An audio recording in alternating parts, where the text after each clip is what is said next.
Martha, Yes, Gabriel. is there any way I can have more meaningful duties? I want to guide people. I want to change their lives. To save a lost soul, you have to find a lost soul. Hey, Arch, don't forget your pee bottle, bro. A lost soul. Arch, I'm an angel. My name is Gabriel. I'm here to save you. What? Who the fuck are you? How do you know my name? I'm normally only in charge of saving people from texting and driving. Wait, you're telling me I have a budget guardian angel? Kinda.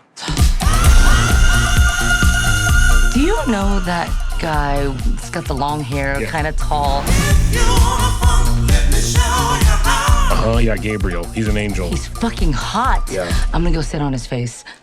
That will really confuse him.